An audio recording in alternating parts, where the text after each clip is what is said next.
Okay. Good evening, everyone. My name is Brad Gottschall. I'm the Lower Paxton Township Manager. And in typical fashion, I will give a brief summary of this evening's Board of Supervisors meeting for the benefit of those who may be watching at home this evening. Beginning with old business, the board will first take action on an emergency medical services agreement renewal with South Central Emergency Medical Services Incorporated. Next, the board will take up consideration of Ordinance 20-09, authorizing the renewal of a cable franchise agreement with Comcast of Southeast Pennsylvania, LLC. Under new business, the board will entertain a presentation by Brown & Brown Insurance on Township and Authority property and casualty insurance renewals. Next, the board will consider action on a rental agreement with LPAC for the utilization of space for their upcoming swim season.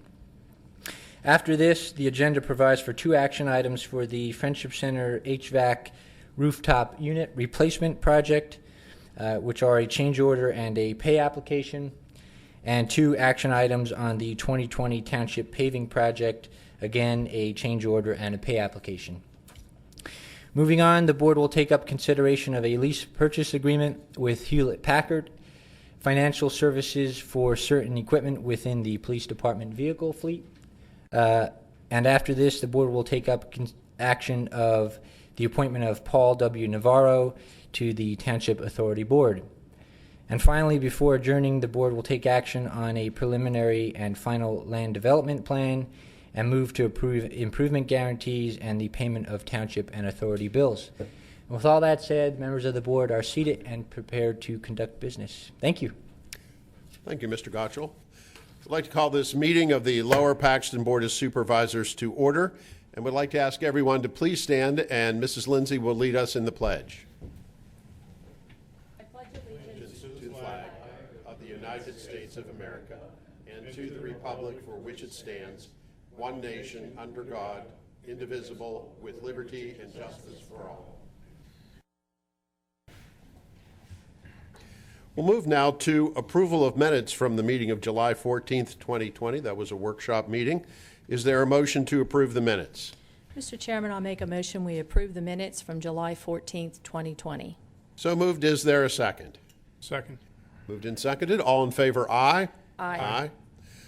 This is the time set aside for public comment. Before we proceed to that, I would like to announce the Board of Supervisors did hold a public workshop meeting prior to this meeting, in addition to which we had a brief executive session to discuss township personnel and legal issues, and we'll be doing that again following this meeting.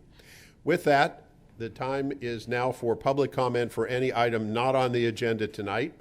If you wish to speak to an item on the agenda, we will provide time for you to do that at the time that item is called up. So would anybody like to address the board on an item not on the agenda this evening? Yes, please come to the podium and give us your name and address. Hello, my name is Susan Kaniski. I'm at 6121 Mayfair Drive, and I'd like to get an update on the Friendship Community Center, what progress has been made, if any, what is the status of the lease agreement, and I'm also curious to understand the use of, I believe it's this building, for exercise and some classes. So I'd like to understand the rationale and the insurance that this is a safe place with regard to COVID and cleanliness. So could someone please give this group an update on where we stand with the Friendship Center? Well, to answer the second part of your question first, as with everything we do, we follow CDC guidelines, and the building is appropriately maintained and sanitized to make sure that anything that occurs in this building, whether it be programs such as you discussed or the regular business of the township, would be conducted in a safe manner. Relative to the Friendship Center, as we have been saying for the last few months, we are working on a lease agreement with the YMCA of Greater Harrisburg. That lease agreement is currently being reviewed by attorneys for both the YMCA and also Lower Paxton. Our schedule, hopefully Mr. Solicitor, we're going to be able to keep to it, would be that we would bring that lease agreement to a workshop meeting of this board in October. That would be the second Tuesday in October, where the lease would be presented. We will be here to answer any questions about the proposed lease at that time. And then it would be our plan to put it on the agenda for action at the second business meeting, which would be the third Tuesday in October. And keeping in mind that what we're discussing is a lease agreement. We're not talking about a management agreement. We're talking about a lease agreement. It's a real estate transaction. And what, you said you're going to open that up for public review. Yes. What input would we be able to provide input once we see the lease agreement? And would there be reasonable consideration from this board to ensure that, all of our needs are met? We're not here with a lease agreement to discuss your needs. It is a lease agreement. That's why I said we're not talking about an operating agreement. We're not going to talk about what services the Y may or may not provide. We're not going to talk about what equipment, et cetera, the Y may or may not have. In fact, right now with COVID, a lot of plans are up in the air for a lot of reasons. We are talking about a lease agreement, a real estate agreement, not an operating agreement. So you understand the difference between the two. I think I do. Thank you. So then we will be notified. You'll publicly make it available for us to know when that meeting will take place so we can. Well, in addition to the fact I just told you when it's going to take place, Just making sure. as we do for every, this is a regular business item for this Board of Supervisors. As we do with every one of our meetings, our agenda is placed on our website. We take and post that information on Facebook through Civic Plus and our various platforms that we have. This board very widely distributes information about upcoming meetings, in addition to the fact that our meetings are televised and available on YouTube. So yes, that information will be included on the agenda for that meeting, and the proposed lease itself will be posted on the website for people to review in advance of the meeting. Great. Thanks. We'll look forward to reading that. Absolutely. Thank you. Are there any other items? Or anybody else who would? Yes, ma'am. Could you please come to the podium and give us your name and address?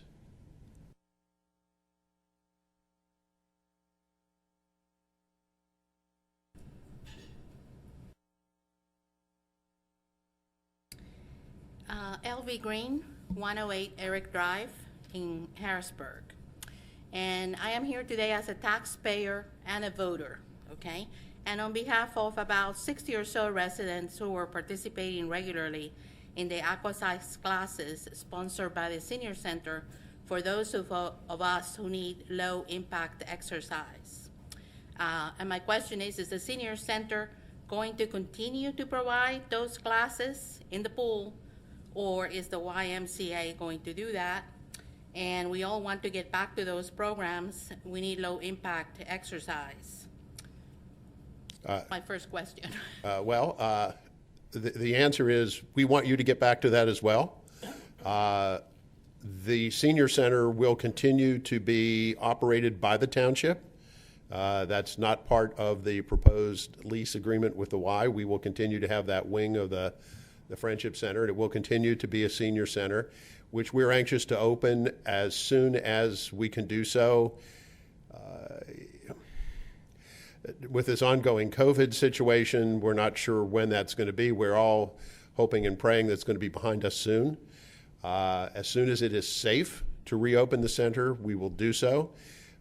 In terms of programming, whether that would be something that the Senior Center would continue to do, or whether it may be a Y offering, that's something that will have to be determined. That'll have to be determined going forward. Okay, because a lot of the seniors are concerned about the offerings that they see the YMCA having right now, and they mostly concentrate on programs for the young and the kids. And yet here I'm told that we have close to 7,000 people that were members or used the Friendship Center in some way or another, whether it was swimming teams from some of the schools or the summer program, camp programs, families, people of all ages here in Lower Paxton Township use the center. And we're looking at, it's in our interest to have programs for everybody who lives here. So in other words, if the township is going to continue to operate the center, you will have a say, we will have a say on the programs that are going to be offered. When you say center, you mean the senior center? The Friendship Center. No, the township will not continue to operate the Friendship Center. What about this? Okay. Okay, So there- that will be up to, I thought you just said a few minutes ago that the township will continue to operate, that you only have a lease. No. agreement. Let me clarify. There are three components to the building that you know as the Friendship Center. One component is occupied by Dreyer Chiropractic. Right. Township leases that to Dreyer, and they utilize that facility for their business operation. That will continue the way it has been. Then there is the Friendship Center part, which would be the pool, the exercise equipment, the gym, and that area. That is what we're discussing leasing to the Y. And then in, the East Wing, there is the or the Senior Center. The Senior Center will not be part of that lease deal, and the township will continue to operate the Senior Center. Okay. But Okay, just so we're on the nevertheless- same Okay. terms. All right, so in other words, the residents are not going to have a say, the township is not going to have a say on the programs that the Y is going to provide. The I the YMCA's, they have what, 5 branches, I believe? The Downtown Harrisburg Y, the West Shore Y, Camp Curtin, Upper Dauphin. This Y would become known, should this arrangement be approved, would become known as the Friendship Branch of the Y. Each of the Y branches has their own advisory board that is comprised of people from the area in which that Y branch primarily serves. And so they would constitute that citizen advisory board for the Friendship Branch of the Y. So you're saying that there will be an advisory board here in Lower Paxton Township, Yes, right, for that Friendship Center, for that branch of the YMCA. which would be the Lower Paxton Township branch of the YMCA, or call it the Friendship Center or Yes, whatever. yes, Okay, so the citizens, through the advisory board, will have a say yes. on the programs that are offered there. That is how the YMCA uniformly conducts its operation at each of its branches. Okay. Now, the swimming programs that the senior center was offering, you are basically saying that those are probably going to continue. You want them to continue. I'm saying that that is something that will have to be determined. Was your swimming through your insurance? No, we paid $3 every time we went, and we had to belong $10 a year to the senior center. Okay, I did belong to the Friendship Center through my insurance, which was Silver Sneakers. So I could use the facility through Silver Sneakers, the entire facility through Silver Sneakers, and the swimming classes sponsored by the senior center, we paid extra for those. Paid extra. Yeah, and that'll be up to the Y to determine if they're going to continue that or not. But the Y is not working with the senior center. You just told me that the senior center Right, was right. independent. But what they'll do is they will determine what programs they're going to have and what they can offer the seniors in Lower Paxton Township, and it'll probably be through a membership. Meaning you would have to join the YMCA? I would have to pay And a they have- membership. Okay, Well, they one have of the things insurance. that You we could go have through your heard- insurance. Yeah, one of the things that the seniors have heard is that the YMCA only accepts Silver Sneakers, and that there are at least many other insurances that have other programs equivalent to the Silver Sneakers, but they are called by different names. And we have been told that the Y only accepts one, the Silver Sneakers, so all those other people will basically be out. Yeah, that I don't know. Do you know, Mr. Gutschall? Yeah, the Friendship Center director will be having a meeting with the Y brass to discuss that matter and see what we can do about that. There are many details that will need to be worked out, and at the moment, adding a whole other layer of uncertainty to this whole situation is the whole COVID-19 shutdown and its impact, the ongoing restrictions relative to COVID-19, and the fact that the Y, at least last time we talked to them, had only seen about 20% of their business return after their branches reopened, because a lot of people are reluctant to go out into a public space or to exercise in a public space. And a lot of people have joined other gyms, you know, and other places to go. Because my next door neighbor, for example, who used to use the Friendship Center, is now going to a gym because she didn't want to wait, it was too long. She wants to get exercise on a regular basis. So she probably will not be back. If she comes back, it will be after her contract is over with could this be, other gym. yes. You know. Well, so I think you have lost probably, and the Y probably has lost some members on account of that. I'm sure that is the case, and as I have stated many, many times, it was never the desire of this board to shut the center down.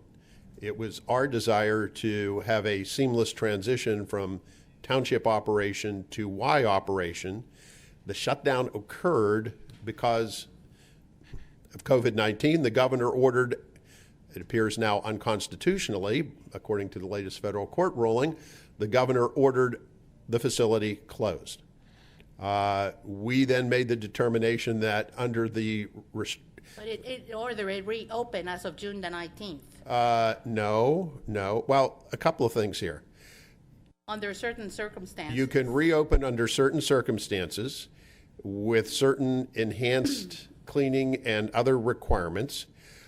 But the other thing that you need to take into consideration, and you know, we're very cognizant of the fact that there are people who like programs there, have taken advantage of programs there, et cetera. There's also a financial component, and that financial component will drive this entire process. And the financial component is that the Friendship Center, especially over the last 5 or 6 years, has been hemorrhaging money. And the township, especially with the revenue loss that we have and will continue to suffer because of COVID-19, cannot afford to continue putting that money into this center without a significant property tax hike, which this board does not want to do, especially because many people in our community are suffering. The Y is the one that is going to make a significant increase Then what? in what we're paying. The Y is the one that is going to make a significant increase in order to run the center. That is on not what true. the membership is. That is not true. Well, if you can afford it, how are they going to be able to afford it? There's a very simple answer to that. The YMCA is a 501c3 nonprofit organization. In addition to membership fees, the YMCA can accept tax-deductible contributions, of which they receive a substantial amount of money. Why don't you become right? 501c. Well, you know what? That Y has been there, or that Friendship Center has been there for 20 years.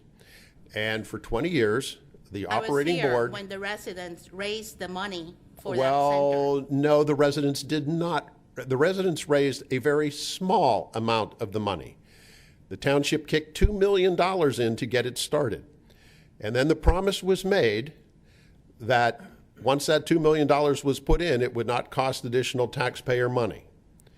Well, as I pointed out at the last meeting, we're now up to, what is it, $17.6 million in taxpayer money. $17.6 million in taxpayer money has been expended on that facility in the last 20 years, when it was sold that would not be required. That's about $1 million, less than $1 million a year, really. Oh, it's only $1 million a year. Well, you know, guess what? We don't have the money to continue doing that. and we are not going to reopen the facility under township operation. Okay, because we that's don't fine. have the money. I understand that, what you're saying. I worked for 11 years in a municipal office in Florida, okay? So I'm quite familiar with everything that you do here and how things work. And in Florida, in all the communities that I'm familiar with, and there are many communities because we share information, you know, municipalities share information. Basically, they have committees or they have boards that basically would be involved in this transaction. And they would see the contracts, they would be negotiating along with the township and along with the attorneys, you know, with the person that is going to lease the facility. Why is it that here you're not allowing the board of the Friendship Center receive information regarding or be involved in the negotiations with the Y? Because the Friendship Center Operating Board is just that, an operating board. We are not negotiating an operating agreement with the Y. We So are don't negotiating. residents have a say on the programs that are going to be offered, you know, through the operating board? What mechanism do we have, you know, to have our voices heard? The mechanism you will have will be the Community Advisory Board that will be set up by the YMCA. But I think it's unfair not to allow the residents and the board that operates the facility now, or the board of operations, you know, have a say or Well, be that able to board is not going to have a say in this. because you say so. Exactly, because it is the, okay, keep in mind that the operating board, Fine that we are the voters. I'm and- aware, and we well, have you put want to talk there. about voters, ma'am? You're- Let me you're tell there you to something. You're there to serve us. Let me tell you something about voters. What I have heard from voters is continued exasperation with the amount of money that taxpayers are putting into that place, especially from people who either don't use it or who Hard want to to. believe when there are 7,000 people that have Well, used that it, number, 100 seniors. yeah, almost you know. half of which live in municipalities other than Lower Paxton Township. And for that reason, they have higher fees to use the facility. But it doesn't cover the costs. Well, you know, raise their costs. No, we're not going to raise their costs because we're not going to operate the center. YMCA it's going to do that. The My YMCA's, concern is basically that the residents have a say, you know, on the programs that are going to be offered. That's my number one concern. well, and I have told you twice that the YMCA has a mechanism for that. Okay. Well, you know. And relative to the operating board, let me say this about that operating board. First of all, the board has had 20 years to come up with a business plan to operate that facility in a manner that didn't require ever increasing subsidies from taxpayers. They have chosen not to do that. I've read their board meeting minutes, and their view is whatever it costs, the township supervisors should pay. In most communities, and the communities that I'm familiar with in Florida, the township or the towns or the cities, they do contribute towards those types of facilities. Well, that's Florida. So- There are very, very, very few municipalities in Pennsylvania that have a center like this, and there's a reason Exactly. for that. Exactly, yeah. There's a reason they don't have a Because it is center. expensive. It's expensive. Yes, it's very expensive.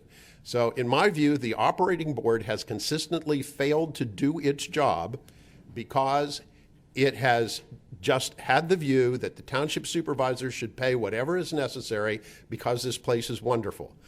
Well, that's nice, but it's also not financial reality. And, you know, I put up, I don't know if it's available on the screen here right now, this chart. Is it available? Put this up at the last meeting because it seems like we go through this every meeting, indicating revenue and expenses for the Friendship Center. And keeping in mind that we're now talking about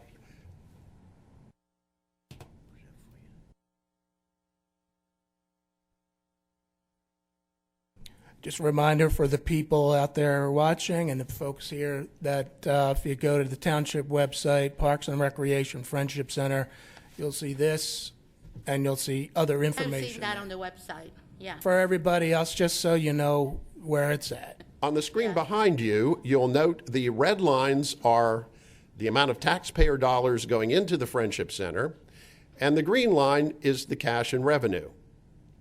You can see the nature of the problem very easily. I see that. I see that. Okay. My point is that you are here to serve the community. That center is here to serve the community. That's the reason why, and I just want to make sure that the residents are going to have a say on the programs that are being offered. Well- And that everybody will have a chance, that there will not be seniors excluded because the YMCA only approves one type of program, Silver Sneakers, Well, we certainly don't want the seniors excluded. We want everybody included. Okay. And, as I've said, And there are a lot of accountants in the community that are saying that they don't understand a lot of the things that are included in that chart. Well, That that's there why are- if you go look at the other information on the website, this is more of a graphical illustration of the data that's in another document on there. There are many accountants in the community who say that there are holes in this. Well, and you they're know not what? doing a proper job presenting. None of that. those accountants have come and talked to us about that. So any accountant can come up with any opinion they want. Let me say something else about serving the people of our community. The very small fraction of people in our community who use that center pale in comparison to the number of people in this community who are paying for that center. And we are not going to raise property taxes on everybody in the township. To raise property taxes, I'm a resident here, and I don't think that you should. And the place that I come to, the community that I come to in Florida, has not raised their taxes in close to like 11 or 12 years, And if anything, some years they have even lowered their taxes Well, for the community. this is not Florida. They find ways of doing it. So, There is, look, Yeah. there is no way for us to continue There are paying many- for this center without a tax that's increase. fine and dandy. There are many voters that are dissatisfied. Well, and you know what? Then they're going to have to has been be handled dissatisfied. with the way that the supervisors have handled this, okay? And the fact that there hasn't been enough communication, So going back to my original question, you're saying that who is going to basically continue the programs that the senior centers had for the seniors? Who's going to be responsible for that? Who do we go to? We want the swimming classes to reopen again and the aquasize classes to reopen again. So who basically do we go for that? Who will be responsible for that? The senior center? No, the YMCA. The YMCA. YMCA. So we go However- to the YMCA and we say, although you offer this before senior center, this is what we want. Right? Well, they'll have their operating board, and that's who you'll have to contact. Okay. And then that's not to say that the management at the senior center, that seniors who are going to the senior center, through the management of the senior center, can express an interest in what programs you would like to have. If they offer this before, I would think that the senior center is the one that has to basically represent us. Exactly. With the YMCA, Exactly. not us going directly to the YMCA.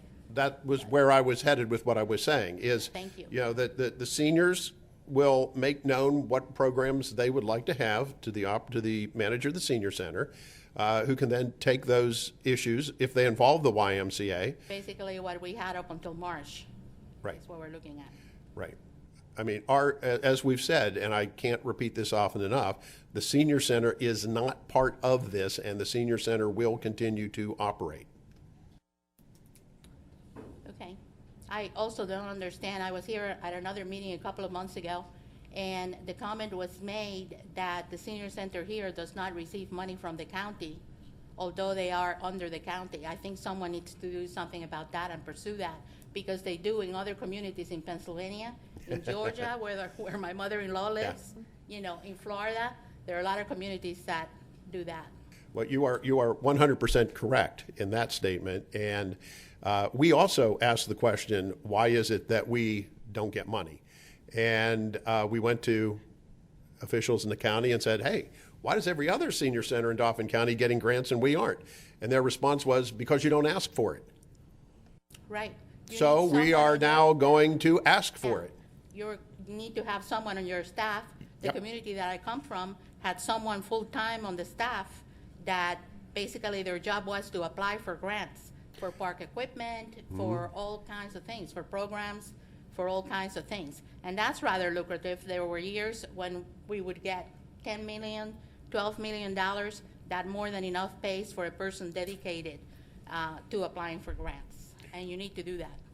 Oh, yeah, we're going to apply for it. Matter of fact, Brad, I'm trying to recall the exact figures. Last year, we paid for a consultant to apply for grants for the fire departments and the police. And what was the amount of, anybody recall the exact amount of money? One was over 300 and the other one was 2-something, 300,000? Yes. plus 200 and some.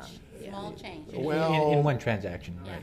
No, the Yeah. cost, it didn't cost us that. No, no, That's it what didn't he brought cost us in. that. That's the amount of money that we got. Not talking about cost, I understand that that is the amount of money that you got. Yeah. 300,000 is almost nothing, because we used to get $1 million, $3 million for different things, you know, There's not that kind of 500,000. money around here. That's fine. well, also, ma'am, what you have to understand is what the state of Florida might make available and what the Commonwealth of Pennsylvania might make available are very different things. So you cannot compare what we're doing here to what occurred in Florida. Totally different. Your point about the senior center contribution is very accurate. Of course, you wouldn't need a paid grant position to find that out. That's simply something that we should have looked into years ago. Exactly. It wouldn't change anything we're talking about, but it is something it's you a apply for very, grants, very small amount of money. You It don't would just not apply have. for grants from Pennsylvania, you can apply for grants from all over the USA, really. So you're No. not just limited to, But just so you know, all that is true, and we have very competent professionals, and we do get a lot of grant money, and I'm somewhat familiar with what's out there, at least, state and federal. All that's being said, I don't want anybody to think or be led to believe that there's a pot of money out there that could change.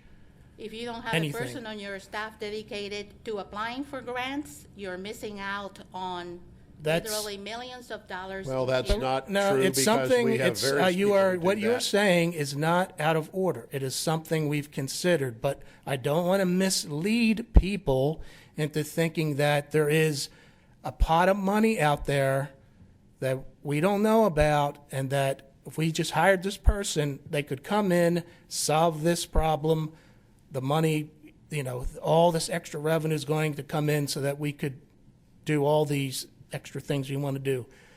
I don't want to mislead people, and that's I don't want to give them that But you impression. really have not dedicated yourselves to doing this in the past, obviously. Well, it's that's gonna not take true. a while to get. No, to no, get going. what you're stating is simply not true. Then you should be getting easily not just $300,000 a year, but more like $3 million. We or get something. a lot, man. We really do. We were I don't- using that as an That's not example. what I have heard.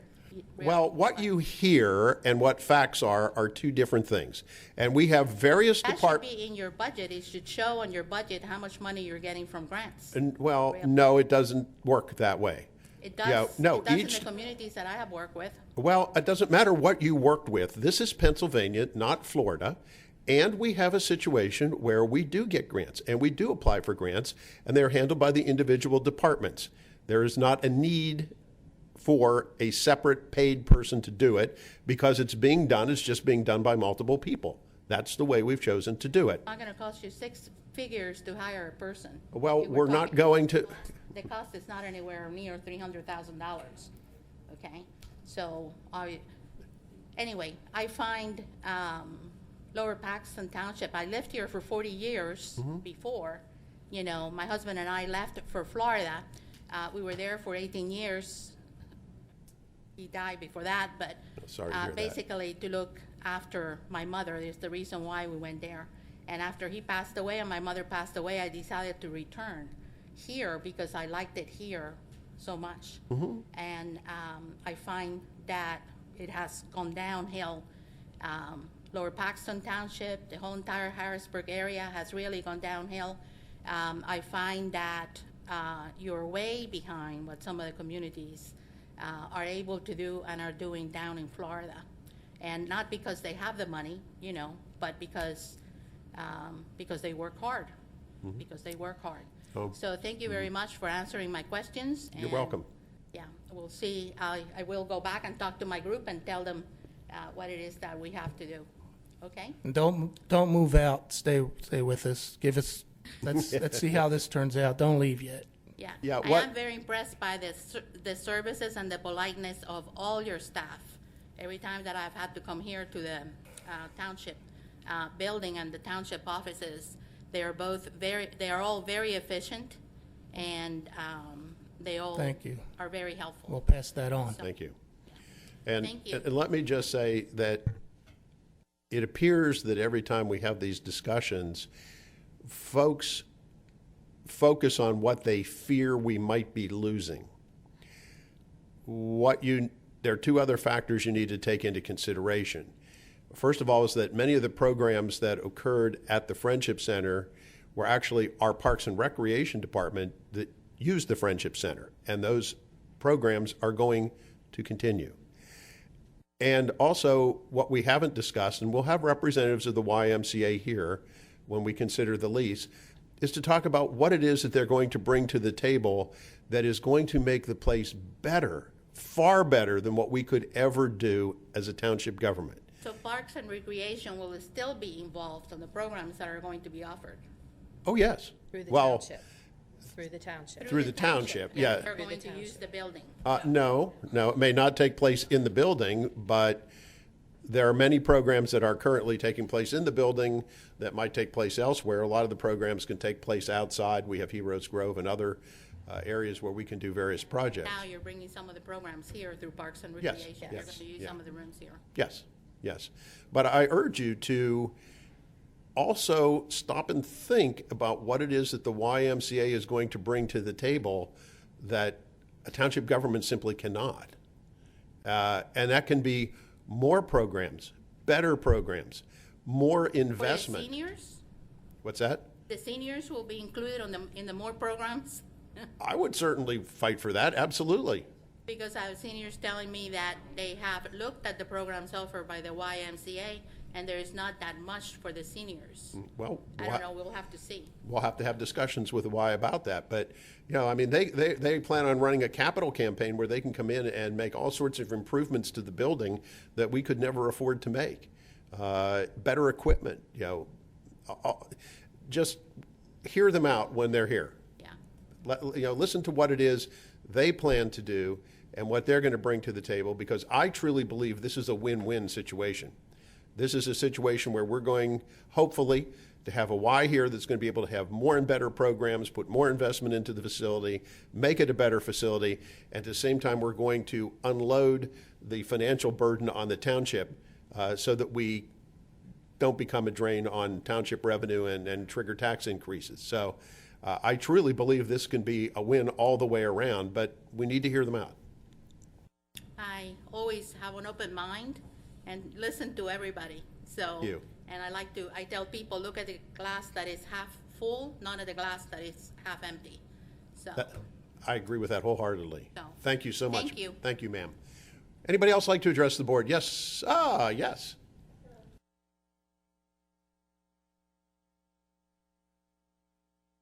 Hi, my name is Sharon Owens, Gavatic, 6502 Birmingham Place, Harrisburg. First the question is, how do we join that community advisory board? I don't know. And Who as would I- we find that information out from? As I said, you could contact the Harrisburg Area YMCA office. I'm sure that they can explain to you what their procedure is for that advisory board. And when we bring the lease before the board for consideration, again, hopefully next month, we will have representatives of the YMCA here, and I think they can better answer that question. Okay. I'm currently here as a fitness and yoga instructor at the Friendship Center. And previously, though, I used to be a fiscal officer for Dauphin County Area Agency on Aging. And I remember while I was there, I think about that $300,000 figure. We actually donated money to the senior center and it was state funding, state block grant and PA lottery funds. So, I mean, just while my time was there, I remember giving, investing that much money into the senior center so they would have these programs. So I don't know outside of my time there how many other dollars have been invested. So there has been lots of money invested, I would think, from state funding through like local agencies, Dauphin County Agency, for that center. And this, what was brought up was the types of programs. Not only is it the aqua, also chair yoga, which is something that you need to be in a place where you have the chairs and these classes, like I've been here before and said before, are very large classes, 20 to 30 people in a class. And there are many of these classes there. So there are so many seniors, not only seniors, people of all ages that are all levels and abilities. So you don't have to be a senior to need to do a type of class like that to be able to continue to exercise. And there, you know, right now everyone is scrambling as to where are we going to do this, what are we going to do? So, and I guess a question with the senior center, can't they, if you guys are in charge of the senior center, can't you devise a plan with the Y to say, you know, have some kind of program where the seniors can use the pool and can do the chair yoga classes as part of the senior center with the Y, which would then be under your, you know, your communications with the Y, since you're the ones in charge of the senior center. So that would be something, it wouldn't be up to us calling the Y or this community advisory board. So that would be something that would need to be addressed when you're negotiating with the senior center. Oh, I would agree. yes. If I may, interesting that you brought up the fact that Dauphin County put that money in 20 years ago. I happened to be one of the 3 county commissioners at the time, if you may recall. And the reason why the Area Agency on Aging put that money in is because the seniors at the time had been pushed into only, I think, 1 room in the building, even though the genesis of the whole Friendship Center was to be a senior center. They had been pushed into only 1 room and they needed more space. And I had received numerous of complaints from seniors in Lower Paxton Township. And that's why at the county we gave the grant to add on the space so that there would be space for the senior center. So apparently since then, there really hasn't been Area Agency on Aging money flow into the center. That's a process we intend on correcting very soon. Also, that back room, it is used for exercise classes in the evening. Is that something that could be used to like have some chair yoga or have something there during the day in that area that is for the senior center? Well, you're sort of getting you're getting into operating issues, and you know we're going to have to do this in steps. The first step is a real estate agreement, so that hopefully the Y can take over the Friendship Center and reopen it. Yeah, and one of the reasons we're hopefully going to do this in October, we want to reopen sooner rather than later. Because as I mentioned earlier, it was never our plan for the place to be closed. It just what occurred. So once we get the real estate deal done, then the next step will be for seniors at the senior center, through the staff over there, to talk about what they would like to see in terms of programming, and then interface with the Y and see what we can come up with there. So this is going to be an unfolding process over many months, and is also going to be somewhat dictated by COVID. What I keep hearing from most seniors is they only want to talk about going back until the first of the year at least. And we do not want to reopen prematurely and have our seniors get COVID, because we've seen what's happened in nursing and personal care homes. And that's a lesson learned. We do not want that to happen in our senior center. I'm going to address that as soon as I just asked. So also that back room has been used, like I said, after the senior center closes in the evening, the Friendship Center actually utilizes it for exercise classes for non-seniors. So I would assume the Friendship or the Y or whoever would be running it would still need to use that back room. And then is that something where that would be, you know, relationship you'd be able to get revenue from the use of that room to help? I mean, I don't know. It's just something I've been witnessing there. Also, so as an instructor, and just noticing these classes. I also teach a couple other places, and another big place that's close by, and I'm noticing people are, just today I had a new person come in. They used to belong there, they went to the Friendship Center, and now they're coming back. And even though, let's say the class is there, my chair yoga class, which is a lot of seniors, and like I said, it's a wide range of ages. So where we used to have 30 people, right now, from day one, as soon as they opened, and some of the ladies there and the men are like in their 80s, and they don't care. They want their exercise. We're getting at least 15, people regularly coming ever since we were allowed. So they're not all waiting till, the beginning of the year. They are coming now. They've come as soon as they were able to open up. I'm seeing 50%. So you're going to get 50%. So these classes at the Friendship Center have, 20, 30 people. You can't say everyone is waiting, because there's a lot of people that their health and well-being relies on exercise. And they know that when we boost our immune system, when we're in a healthy environment, when we exercise, when we laugh, when we socialize, safely, that we're going to be in a better state of health, and we're not going to be as at risk as obviously the people who are really having problems with this are more at risk. So this other facility, they've been doing a very good job. They have everything there. You sanitize, you get a temperature, you wear a mask, you come in, you get a sanitizing bottle and a rag, and you go into, and the rooms are actually taped off with social distance blocks. As soon as you come into your block, that's when you can take your mask off.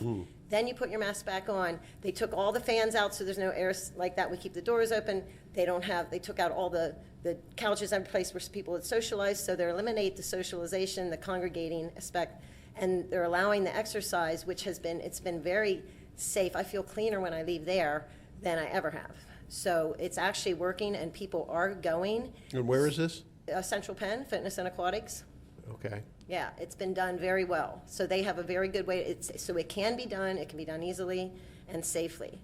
So now my other question, the other thing is, as an instructor here, and as I've started to come to these meetings and found that we were all pretty much kept in the dark, people didn't know. We didn't even know as an instructor what was happening. We thought everything was going to open up, and then all of a sudden this information starts to trickle in. So I start to get involved and say, what's going on? And I'm starting to come here and listen to things. And it seems like there was a lot of information that just was not divulged. And there are still people who are waiting. They are not even though they're registered for the Friendship Center, they're not even getting the information. They don't even know what's happening. I'm just telling them for the first time. They're thinking it's going to open. So there are many people that are residents, that are members, that invested a lot of time and money, that are still out of the loop because there's some kind of a communication breakdown, that even though they're registered in the system, I swear half the people are saying they're not getting the information. So there's something else there missing. Brad, wasn't there emails that went out to everybody that was a member of the what I Friendship heard. Center? That's The what way I heard. understand it's required for membership to have an email address registered with the Friendship Center, and we sent out an email to all members. If members would check their spam, or maybe they would find the email in that location. But yeah, we did send out an email to each one of those individuals. I did get an email. I got several emails. Never was it mentioned any why. Never was it mentioned that the Friendship Center, as it is now, was totally closing. We got offer for a discount price to go to the live. And Correct. there was never anything. This is coming to you because the Friendship Center is not going to open again as a Friendship Center. And I agree with what Sharon is saying, because just this week I had 2 people who have said, do you know when our classes are going to start again? And I said, no, they're not. Well, I can speak to the degree of difficulty in communicating information by the stormwater fee project that we went through last year, and the number of meetings and the number of times it was mentioned in newsletters and inserts and sewer bills. And still, when the fee came out, people were, why didn't we hear anything about this? It's very difficult to get people to pay attention. But it's not hard to put it in writing. I read every single communication. They have my email. I read every communication, and never was it. Well, because at the moment, there is no deal with the YMCA. So, Are saying the Friendship Center will not open under your, under the current circumstances, it cannot. and so people need to know that, so that they can go to other. Well, what our goal is to get it reopened within the next couple of months, hopefully with the YMCA running it. We want to reopen it. Everybody's talking as if our goal is to close it. No, our goal in this is to get it reopened. And are there a lot of details that will need to be worked out, especially programmatically? Yes, it's very complicated. It was very complicated to decouple the affairs of the Friendship Center from Parks and Recreation, and that's taken a lot of effort. Again, our goal is to save the place and reopen it. That's what we're trying to get to. Then that communication needs to go out so that people are aware, because right now they feel deceived and uninformed. And I know even the people that said I didn't get it, I said, well, you have to be registered. Oh, yeah, I am, and I'm still not receiving this information. And I'm even as an instructor, we didn't even receive this information because the people who would have passed it on to us didn't have the information. So there's a lot of lack of information and communication, and people would be a lot less disgruntled if they would have known, or exactly what you said right now, if you would have said, put that out there, then they would know, okay, this is what's happening, this is why, and they're looking for a way to make this place better for us, and this is what you can do, you can become on this board, or, being more, just giving more details of what's happening. So right now, everyone feels like that, rules, whatever, put over your eyes, and we're feeling deceived and like we're not being let known of what's going on, and all of a sudden these changes are going to happen. Well, we've been planning with the Y to put out a joint statement, which I had wanted to wait till we were a little bit closer to the time when we were going to actually have something concrete. So, Brad, I think maybe we might want to get with Rich and fast track getting that statement put out. Absolutely. Especially since there's other gyms and fitness centers that have been opened for months, and these people are waiting, and some aren't waiting anymore, they're going elsewhere.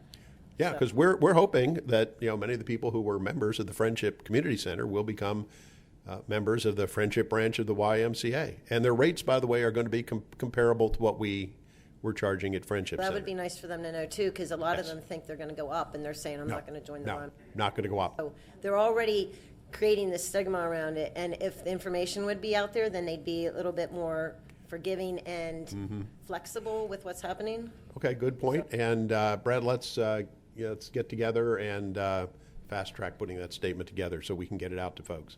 All right, and then I have one more part. Now, I was teaching outdoors, and now and even though they were limited, they still, it helped some of the population. We couldn't do cycling or chair yoga and things like that. Now we're going to be coming indoors next week. I have no idea where I'm going.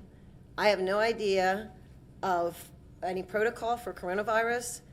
I mean, the other gym, they put out ahead of time, how it needs to be. Like, there is no information going out.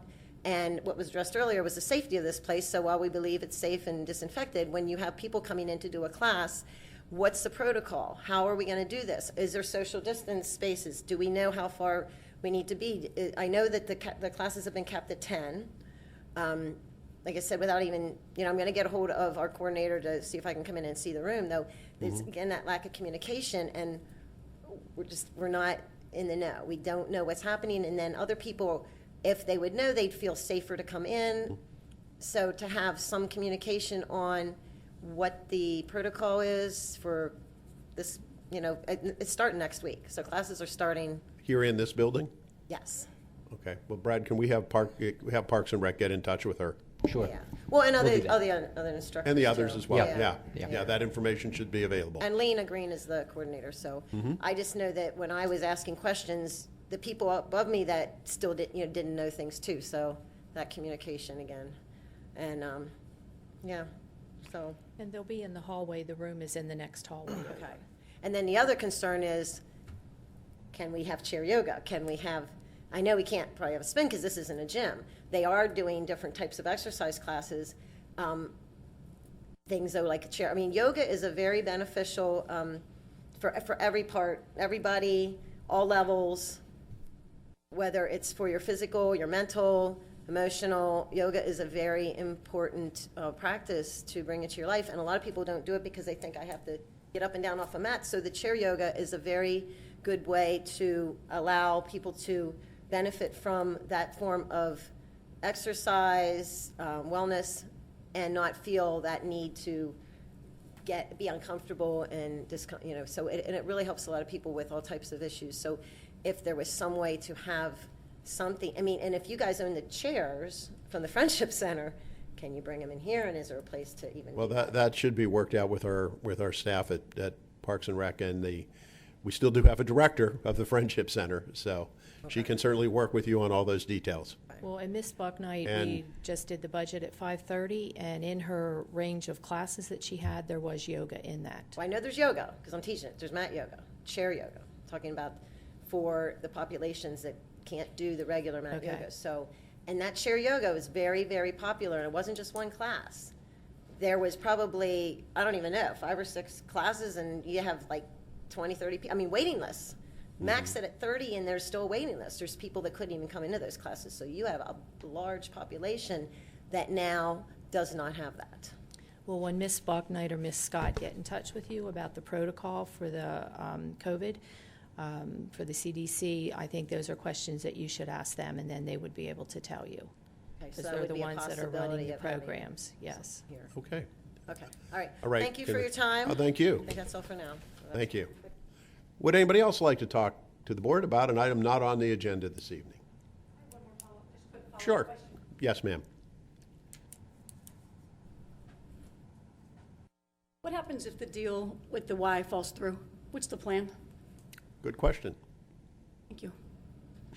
What's the answer? I don't have one. Is that something that we should be working on just in case? Saying that you're interested in seeing the Friendship Center reopen as quickly as possible. Well, the fact of the matter is we have a budget issue. And the budget issue isn't going to go away just because the deal doesn't happen. If the deal doesn't occur, and I feel very confident that it will, we'll have to take a look at it. We have had various groups in the community express an interest in leasing out various parts, the gymnasium for programs, the pool, et cetera. Matter of fact, we have an item on the agenda tonight for use of the pool. There may be ways, I'm starting to see ways that we can incrementally bring things back, but to just go back to the way it was, I don't see that occurring. Is that something maybe the operating board is working on or should be working on just in case? Because otherwise it's completely going to stall out and Ask them.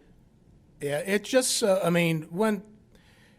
if we were to begin to see signs that we're running into problems with the Y and that this is starting to look problematic, obviously, as you know, there would have to be decisions and long-term planning as to an alternative to what's being pursued right now.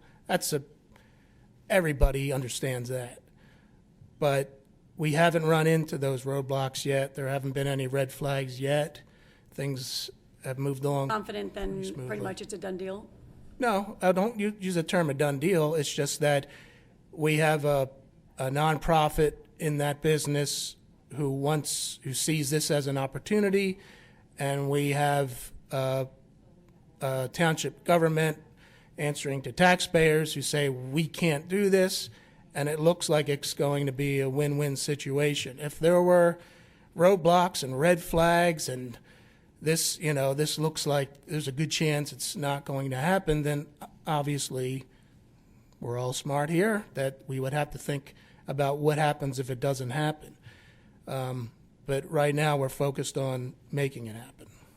So none of the plans that may have been proposed by the operating committee were considered to be feasible?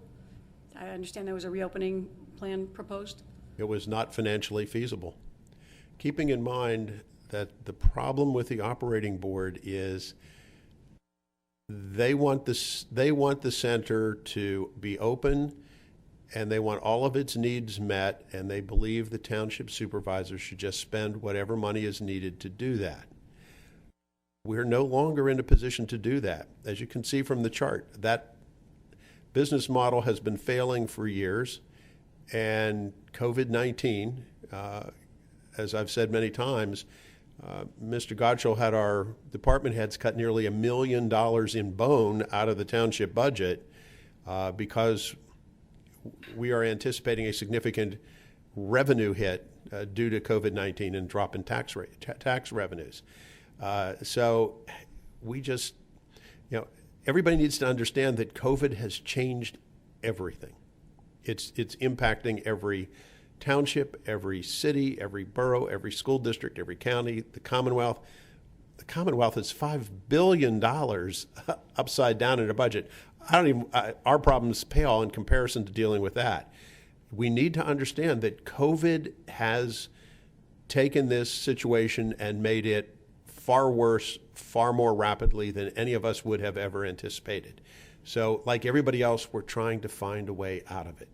And we'd like to find a way out of it that will protect the taxpayers from tax hikes for this project and also get the place reopened, because we fully understand that it is an amenity that many, many people in our community value and want to have. We're trying to get us there. We're trying to find the best path to get us to where you want us to be. It would appear at the moment that that best path is the Harrisburg Area Y, and this is something that they have wanted for decades, to have a branch here. Matter of fact, we learned something really interesting. Mrs. Prahl's late husband, and what was the gentleman's name, Robin? George Farling, George Farling. I guess he owned the Colonial Lounge. The Colonial Lounge. Back in the 90s, Mr. Prahl and Mr. Farling had a number of annual golf outings where they raised money with the goal of having a YMCA branch in Lower Paxton Township. And that money went to the Harrisburg Area YMCA. Do you know that money's still sitting in an account?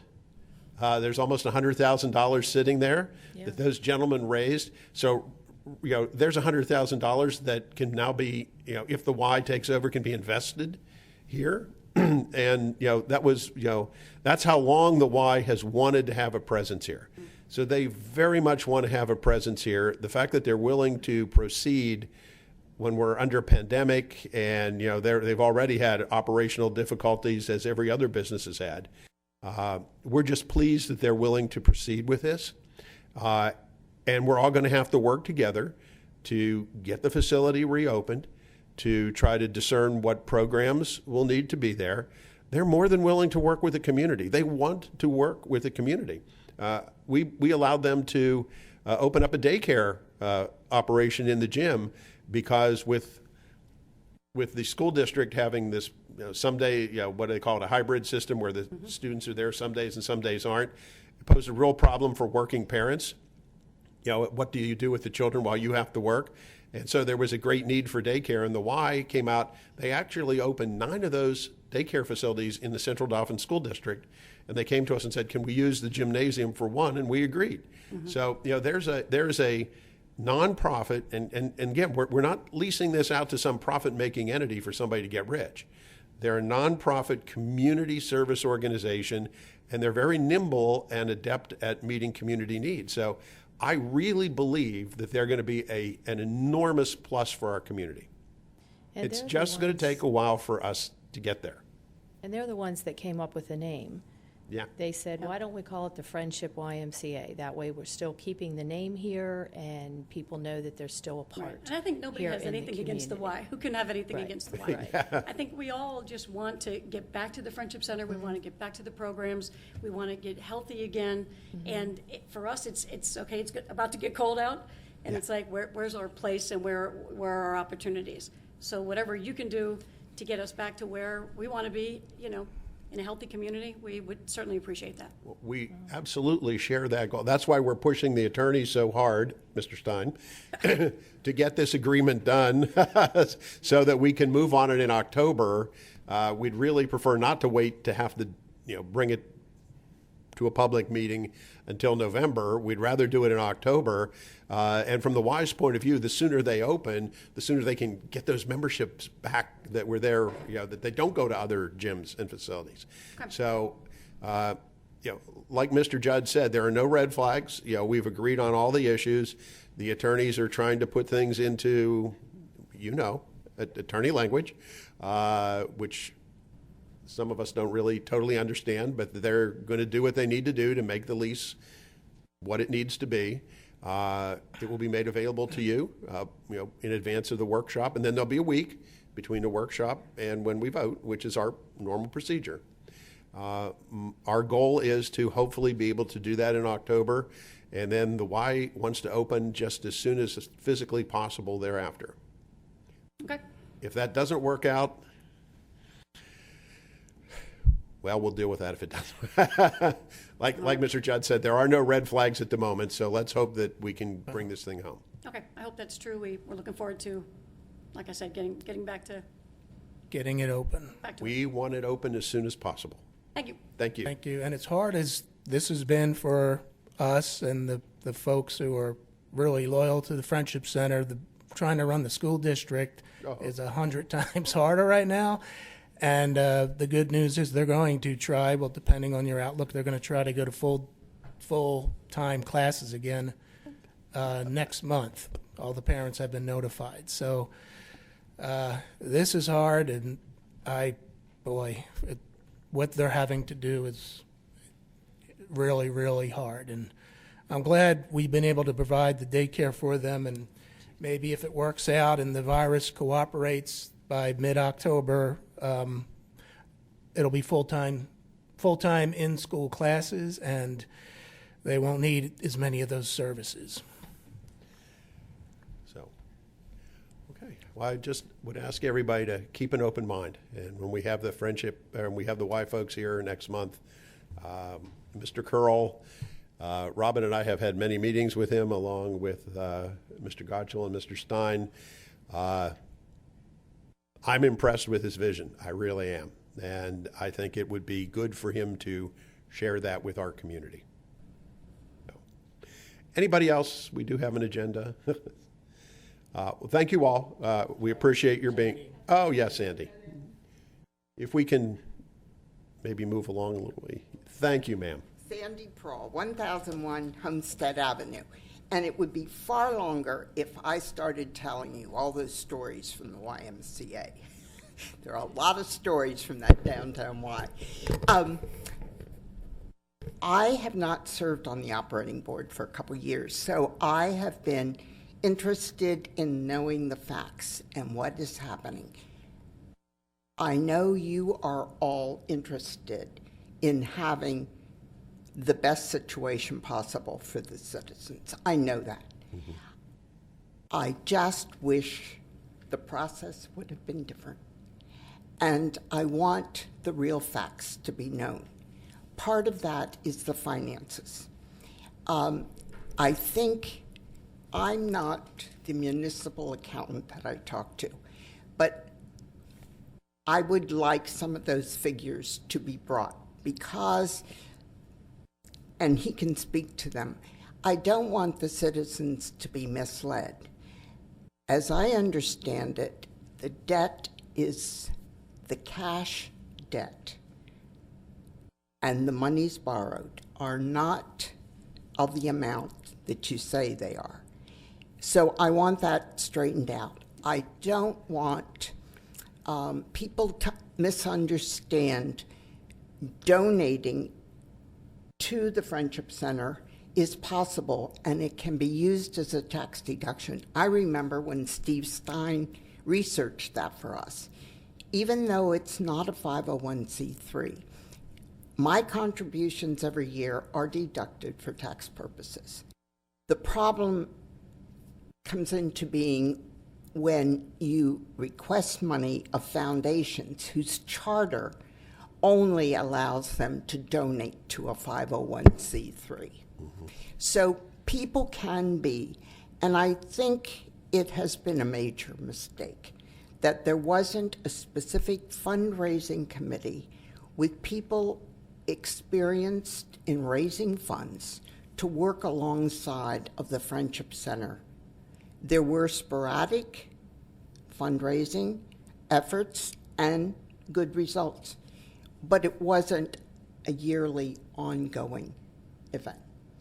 So I am just hoping, as everybody is concerned, that the best happens for the township and accurate information is given. And Brad, you're great at getting information. Thank you. Don't faint, but I agree with you that there should have been an ongoing committee or organization raising money. The fact of the matter is it didn't happen. We had 20 years for it to happen, and it didn't happen. I would disagree with you. The numbers that we have are on our website, and they are accurate. Well, let me ask you this then. There's a number for administration yearly. Mm-hmm. When was the policy passed that allowed that sort of accounting to occur? There never has been a policy.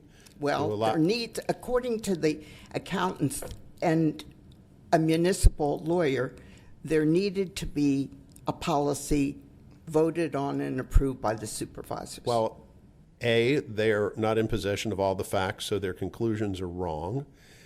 And B, the reason why those numbers have never been voted on and approved is because the township never accounted for it in that manner and should have. Because by not accounting for it in the manner in which you are expressing, the true cost of the center to taxpayers was hidden. Now, I'm not casting but you don't do it for any other internal department, correct? We do it for the municipal authority. That's where we get our know-how from. We do it with the sewer authority. Well, that's a different entity. It's not an internal department. That's under different law. That is completely irrelevant, Sandy. Now, it isn't if you're Yes, an it accountant. is, because our goal was to find out exactly what that center cost the taxpayers of Lower Paxton Township. And that is a cost. Well, let me ask you this. Is the cost less for the manager's time if there's no Friendship Center? And our figures show, well, the figures I was looking at show that in the worst years of any money lost, the taxpayers didn't pay it was uncomparable to what the outside parks and recs cost the No, that would be tax. not correct. Not to mention the fact that for the last, 8, 9, 10 years, the township has been engaged in this practice euphemistically called debt smoothing because the Friendship Community Center did not generate enough revenue to cover the bond payments, the debt payments on the facility. So the township general fund every year has put out, 289,000 strikes me as the number in that ballpark in so-called debt smoothing, which we're now renaming because it's deficit financing. And the township was making those portions of payments to the debt payments for the Friendship Center from the general fund on the promise that someday, maybe, the Friendship Center might pay it back to the general fund. To make matters worse, that IOU from the Friendship Center has been included in the township's required reserve fund. Well, it's Confederate money. It's totally useless. It's not there, and it's not ever going to happen. So that has put us in a bit of a compromising position relative to our reserve fund. So what we have done with the accounting that we've undertaken and this document, which is on the website, was to comb through all of our finances, and you can disagree with it to whatever degree you want. You've put out a lot of inaccurate information over the last 25 years. This is accurate. These are the numbers. You can disagree with them all you want. You can dispute them all you want. You can put out whatever fake news you want. These are the accurate numbers, period. Well, I will not dispute you now because I'm not an accountant or a lawyer. I just know what people have looked at those numbers Right. and have said. Ms. Pearl, can I add one thing over here? Sandy, hi. I appreciated your kind words for our young, well-mannered professional manager. Just so you know, these numbers didn't come from us. They came from staff and our hardworking, honest Boy Scout manager. And he wouldn't, Never has he had so many compliments. I know obviously, and I don't want to embarrass him, but I know professionals, you could find people, I'm sure, they're very qualified and they look at them and have a different opinion. I just want you to know it wasn't an active activity on anybody's part to mislead anybody. We think those are accurate and honest, and the fact that it took so long for staff to extract those numbers for the last 20-some years, that is something that nobody here created. It was just the challenge before us. But those numbers weren't, we didn't make them up here. Those were I the numbers appreciate you. we begged for, so that we can assess the situation accurately. That was, and I did beg for them, and it took a lot of work. And once you have to go back so many years, your friends would know it's very complicated. But they are honest and accurate that you can doing something retroactively over the number of years that we're doing. I just don't know if they understand that there have to be policies passed to change the type of accounting that you have done traditionally. You mean have about done the administrative accounting. cost? Is about the administrative cost? And so the administrative costs have, because they've never been done before, I'm just asking, when was a policy passed It that allows wasn't, that? Sandy. I've expressed this to you many times over many of these meetings. This was our effort I to understand. find out what the true costs of the center were so that this board would have an understanding of the financial impact. This was not an official policy I think or you're talking anything about. like that. I think she's talking about how we came up with the administrative costs, and did we pass a policy for doing those? Oh. And I don't think it's a policy.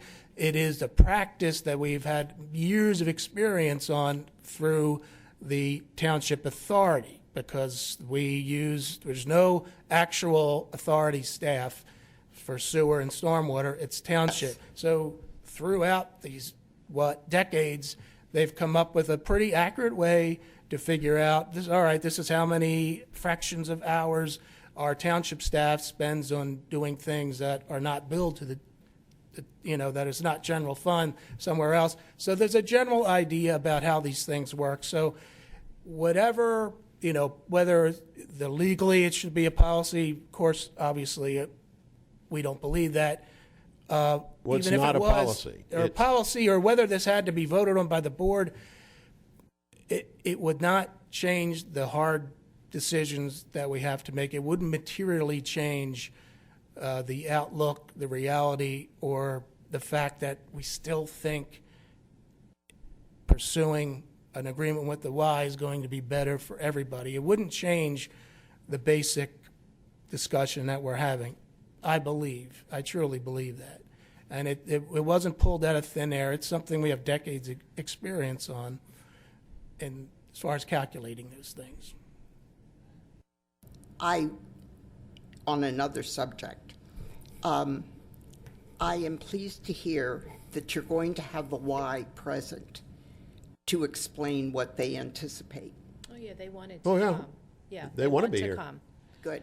Yeah. Because I know you'd be concerned about this, but there are over 4,000 people who use insurance memberships at the Friendship Center who will not be able to use them at the Y.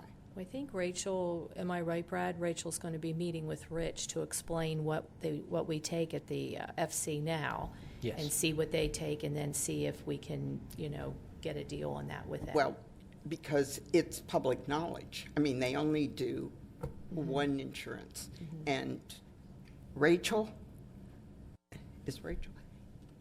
how many members do we have on insurances that the Y doesn't take?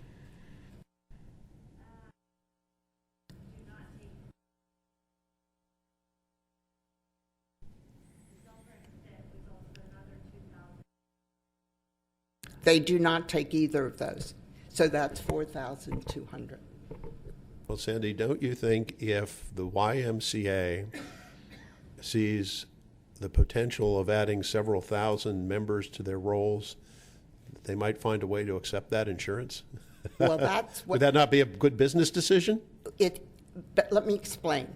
They make less money from those insurance memberships than if they will require everybody to have a membership. That's the problem. Yeah. Well, things have changed again because of COVID, and they've only seen about 20% of their business return at their various branches. So I think they're going to be more aggressive in wanting to get members at whatever revenue comes in. But Mr. Curl will be here. I know you know him well. Yes. Talk with him frequently.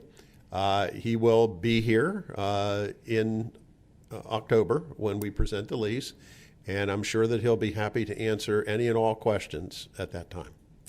And please keep in mind that I think the residents of this township think of this not just as a real estate lease. They have a lot of soul invested in the Friendship Center, and they are hoping that you all think of that as you're negotiating. Thank you. Thank you. And now, would anybody else? Okay, well, thank you all very much. And I appreciate everybody who's here for various business items being patient here. As you can see, we have a lot of discussion that's taking place about this, and much more discussion yet to come. Board members, do you have any comments?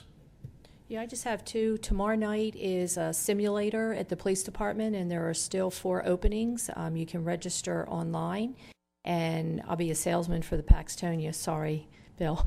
Paxtonia Fire Company. They're continuing their mum sale Tuesday through Friday from 4 to 7, and then on Saturday again. So if you want to go out and get some beautiful mums for a cheap price. They are beautiful. Yeah. Anybody else? Isn't Paxtonia Fire Company having an open house? Yeah, October the 10th from 2 to 6. And they'll be housing their new fire truck approximately, I think, at 3 o'clock, I had heard. But there's all kinds of games and food and entertainment, so. And it'll all be outside. Anybody else? Yes? Yeah, Paul. actually, I would like to go. As the newest member of the board, Paul Navarro, I was just a member last week, was sworn in. I think I'd be remiss in not kind of sharing with you, after all of this that's going on, kind of my experience over the last week, okay? So I'm a nurse practitioner, all right? So I understand, the need for exercise and yoga and all of those things, and I also understand how that helps, and I am all for it. But I think I have to share with you, after some of the comments, that in my experience, and I have very little experience with these individuals up here, but in my experience, I've seen nothing but, really great work happening. I've got to be honest with you, okay? Just left a meeting where we were discussing, different ways that we could, have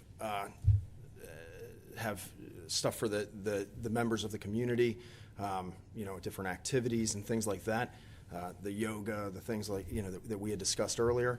And every member up here, has talked about how we can improve, the circumstances for our, the individuals in our township, given the situation, given the, the multifaceted, kind of scary situation that we're dealing with, and there's a lot of moving parts. So, as Chairman Henry had said, if you would please give us some time to to kind of let some of the information out as we know it, I think it would be much appreciated. I know that there's a lot of emotion behind, especially the Friendship Center.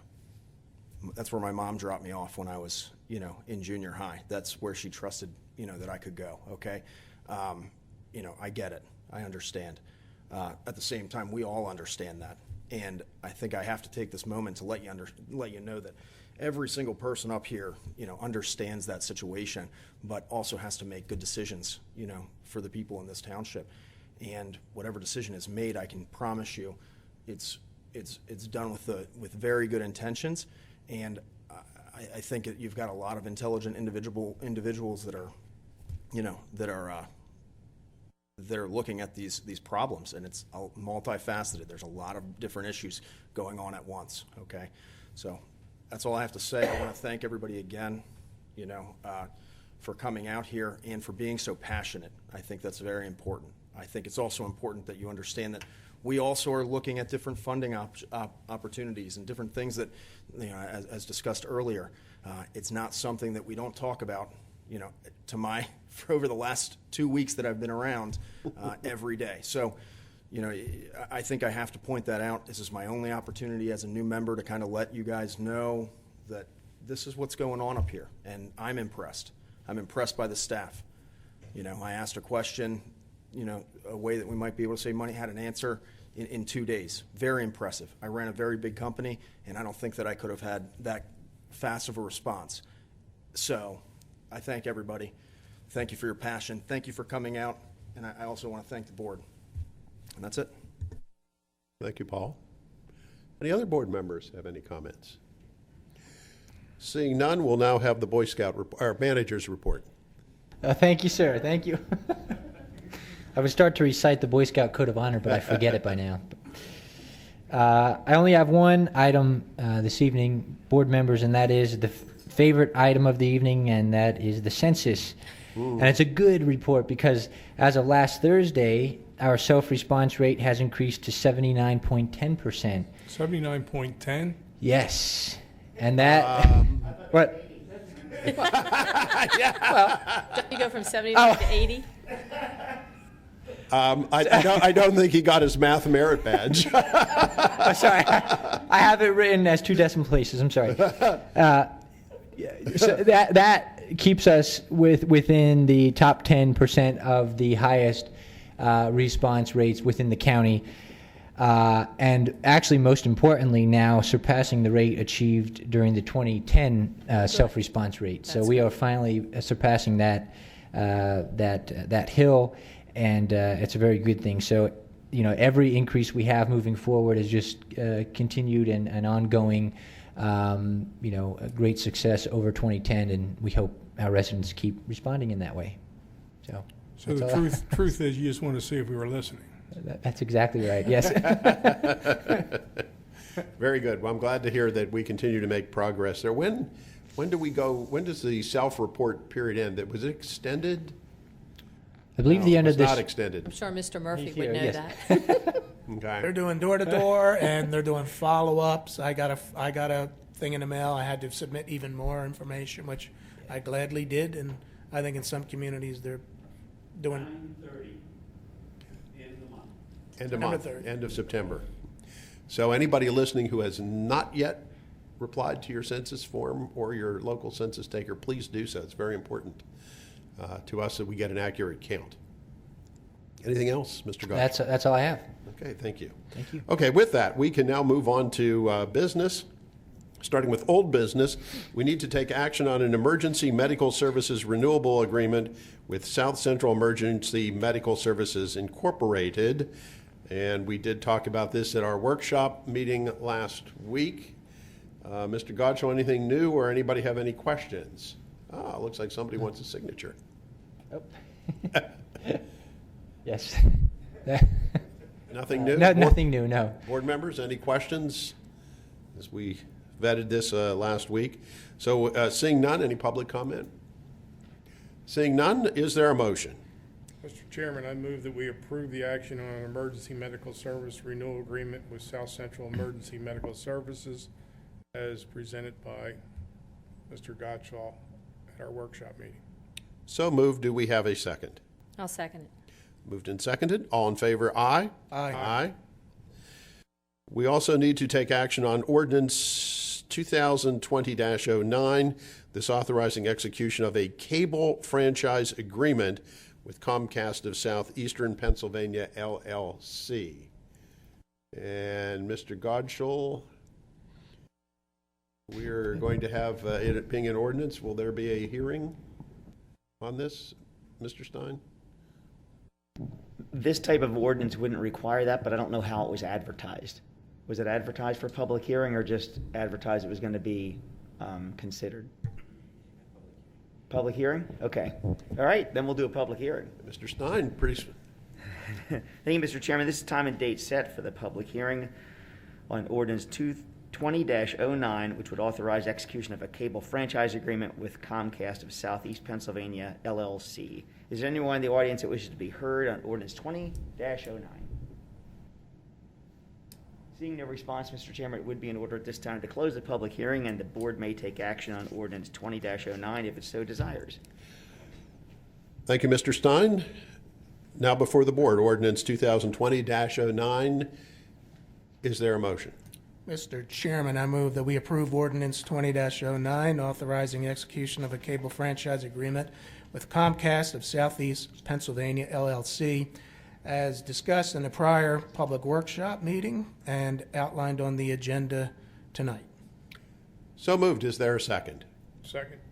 Moved and seconded. All in favor, aye? Aye. Aye. Okay, now we can proceed to new business, and we have before us the need to take action on Township and Authority property and casualty insurance rates. Paul, are you? Yes, there you are, right in front of me. Would you please come to the podium? And if you would like to make any comments and maybe give us a brief overview of the, the proposal is very long, so we're not going to put it all up on the. I have a handout, so I'll. When did you arrive? So if you would just take one of these and pass it along. And so while you're waiting for that, I'll just kind of give you a brief who am I. Your previous representative, John Bowery, has decided to retire. Oh. So I would consider myself the not-so-new representative since I have been doing this for quite some time.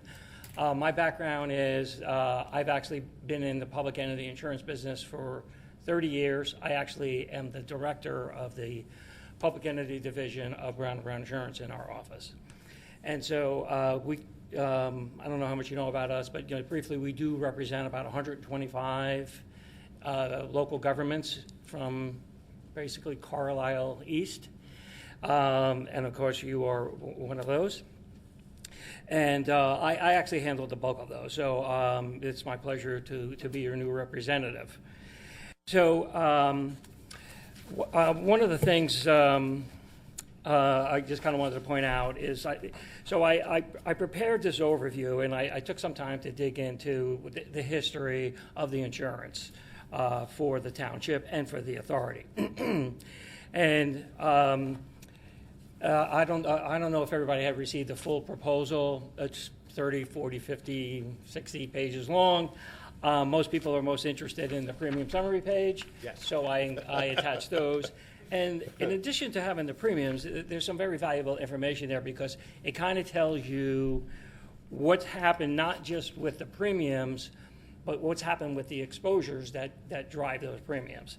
And so when you look at the township, the property values had increased somewhere around $700,000. The equipment values increased slightly, and interestingly, the vehicle count was exactly the same as last year, which is very unusual for a municipality. So, but the value of those vehicles is higher than it was last year because you're replacing new vehicles with older vehicles, other values higher. So all those things, plus market conditions, are what drives the insurance. And so the things that insurance companies are struggling with right now, it's a kind of an uncertainty, because while if you ask any insurance company, do they cover COVID-related claims like business interruption, et cetera, they're going to say no, they don't cover them. But as some of you may be aware, there's legislation at the state and even the federal level to mandate that insurance companies might have to start paying the business interruption claims, which they've never priced for. And so that's got them a little bit nervous. Plus, there's a lot of property claims going on these days, hurricanes and other things. That's driving it. And the third thing that's driving insurance rates is what we call social inflation and nuclear verdicts. And social inflation is the same claim that someone thought was worth, like if someone gets injured, one of your drivers hits them in an accident.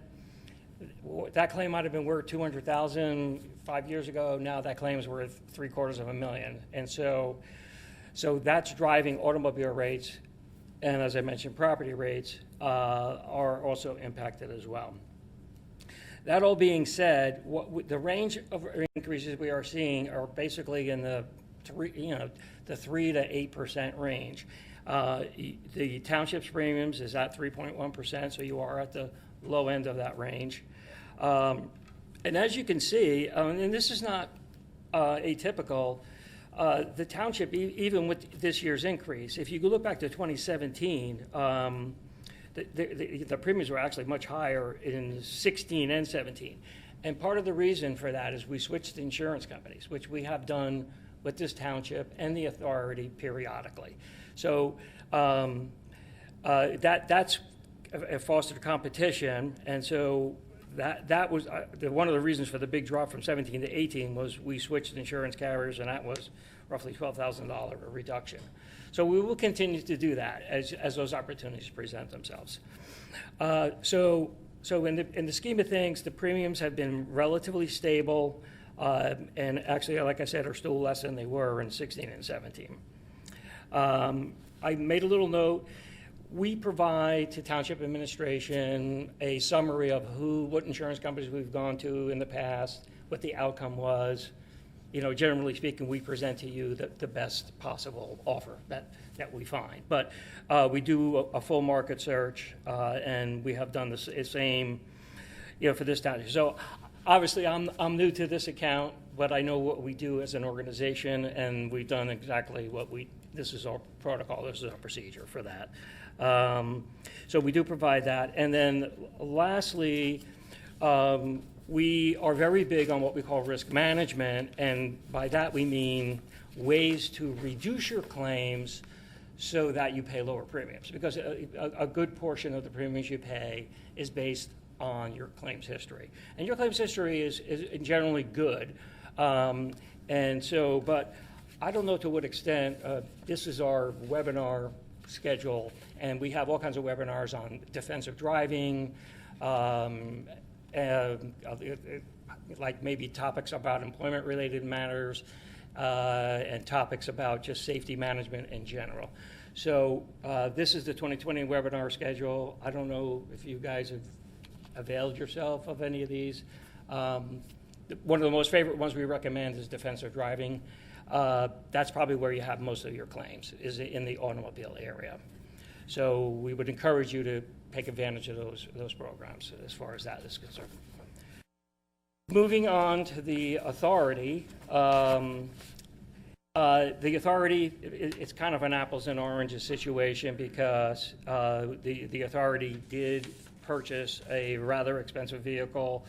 That is driving a big portion of the cost, $1,400 of the total increase. So of the $2,400 increase, $1,400 was for that one vehicle. And then we have the new building, which added another $280. So the way I framed it here was, had you not purchased a new vehicle, had you not constructed the new building, you would have seen an increase in the 2.1% range, but of course it's more because of those additional exposures. Excuse me, Brad, refresh my memory. What'd we buy? New vehicle would have been the, is that the VAC? Yeah. Or is that the VAC truck? Oh, the va, oh, Yeah. okay, Yeah. okay. A leaf vac? Sewer. Yeah, The the sewer. sewer It was vac, the the sewer, yeah. the Sewer VAC, the VAC So truck, all of yeah. this can be attributed to Mr. Weaver. Yeah. As it usually is, yes. Yeah. Okay, just want to be clear. Forgot that's, I was trying to figure out what it was, but I forgot that. Totally fair, yes. And so, you know, and just as an aside, when I first started in this business, you know, I saw vehicles, dump trucks, for 50, 60,000, and now they're $1.50 to $200. Fire vehicles are $1 million plus, so that drives the cost because the cost of replacement is higher. And much the same as the township, if you look at the premium history, again, paying less than 15, about the same as 16, and fairly stable and constant over that time frame. So inasmuch as the township and the authority are sort of intertwined operationally, you don't really have any authority employees, that we feel it's in the best interest that they be with the same insurance company. And along those lines, I guess it was a few years back, the sewer authority had experienced a higher number of what they called the sewer backup claims, what is backing up basements. And so that did drive, that the insurance company that was covering at the time took a beating, so to speak.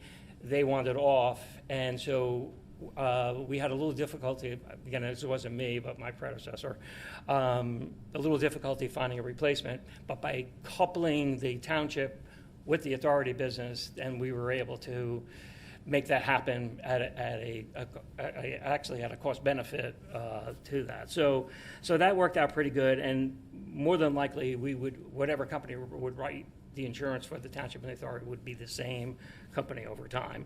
And just by offering more business to the same company, it does help get that price down. Again, risk management could be useful there as well. The only other observations I had were that if you like, we could look at savings with higher deductibles. So like your property deductible is $1,000. You know, I looked through your claims. You don't have a lot of property claims. I think I saw maybe one. So like if you were to increase your deductible to $2,500 or even $5,000, might that be attractive? So we can certainly do a cost benefit. We can see how that would have impacted you. If you only had one claim in 5 years, you would, even if you went to $2,500, you'd pay an additional $1,500, but I guarantee you'd save more than that by having a higher deductible on a premium. So that's a cost benefit thing. Mm-hmm. And the other thing I looked at is the auto, your auto deductibles are $500. That's definitely on the low side.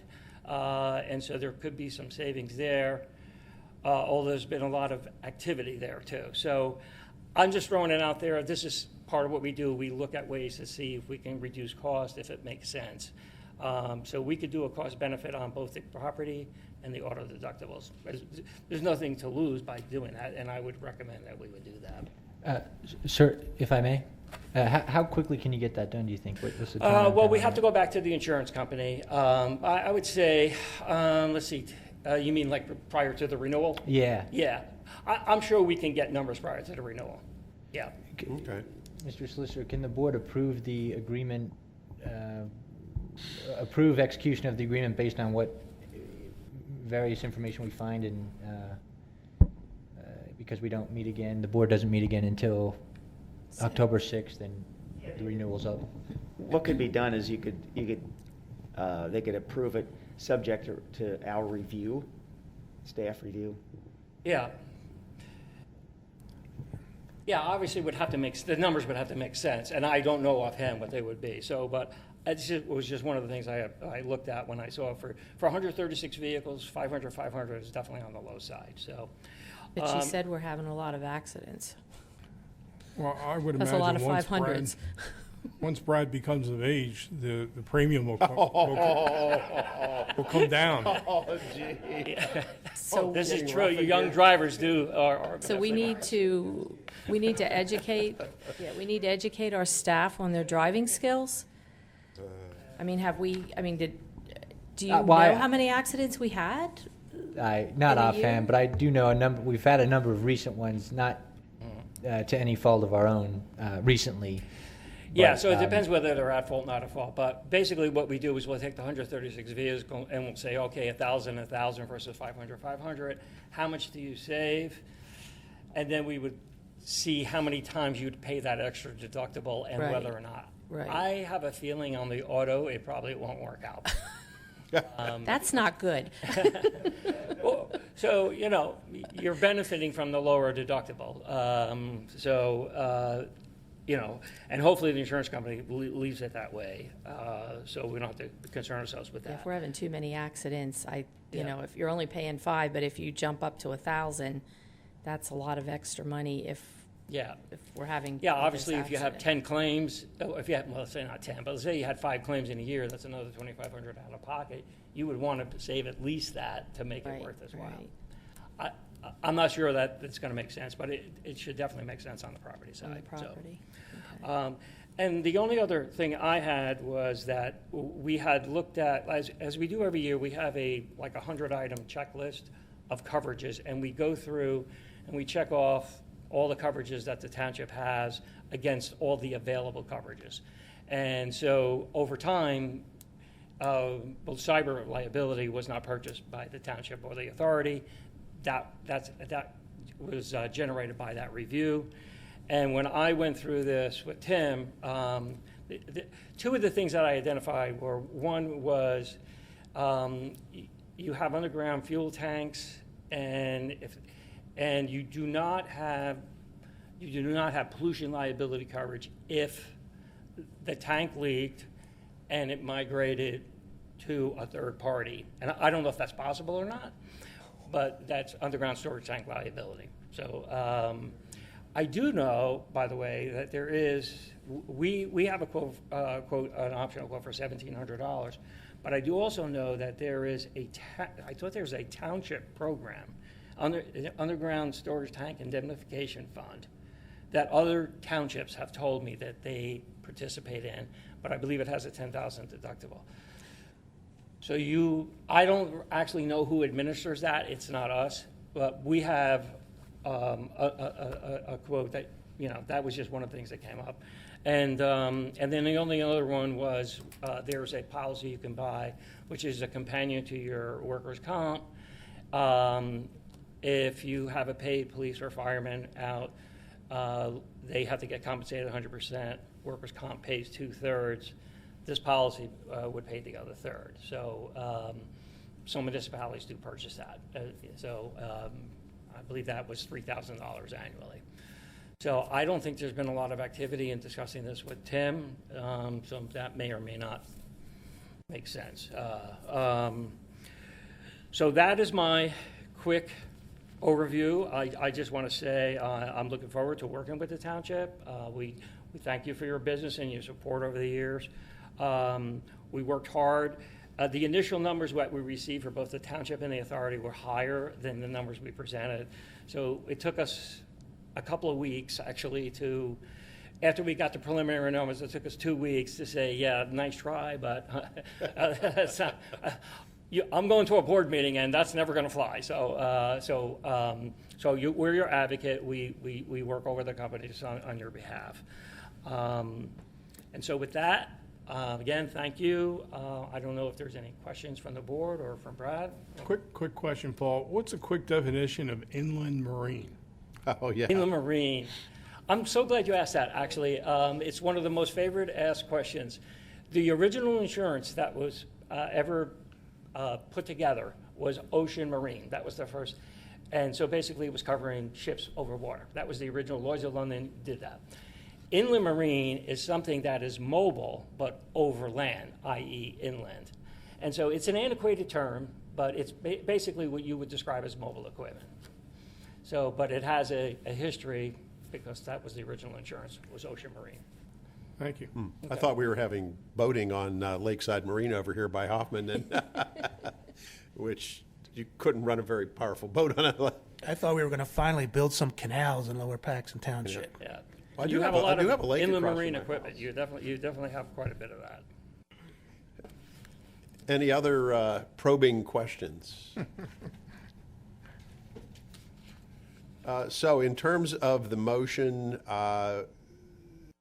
this needs to be approved tonight, but there should be a caveat to it.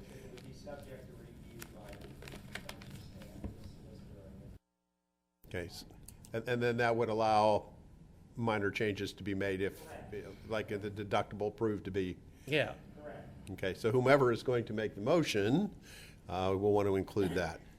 Any public questions or comments? Okay, would somebody like to take a stab at making a motion then? Yeah, Mr. Chairman, I'll make a motion that we approve the insurance renewal for Lower Paxton Township Authority Property and Casualty with Brown & Brown, with the review of staff and the solicitor. Okay. Second. Mr. Solicitor, that motion is adequate? Thank you. And we have a second from Mr. Judd. All in favor, aye? Aye. Aye. Good. Well, thank you very much and welcome. Nice meeting you. Good to have you here. I look forward to working with everyone. Thank you. Same here, sir. Thank you. Thank you. Okay, now we have a proposed rental agreement with the Lower Paxton Aquatics Club, LPAC. Mr. Godshall, what are we doing here? Yes, Mr. Chairman, members of the board. Before the board this evening is a renewal to the rental agreement for the Lower Paxton Aquatics Club, or LPAC, allowing for the use of the Friendship Center natatorium space during the club's practices and competitions. The club will, or actually may have already provided to the township their COVID plan, which I do know is very strict and puts into place very strict policies and puts safety first. Most conditions are the same as previous agreements, with a few tweaks, increased lane fees, and updated language with regard to potential Friendship Center successor organizations. So if that's the agreement, and if the board has any questions, I'd be happy to help give them an answer. This is a yearly agreement? Correct.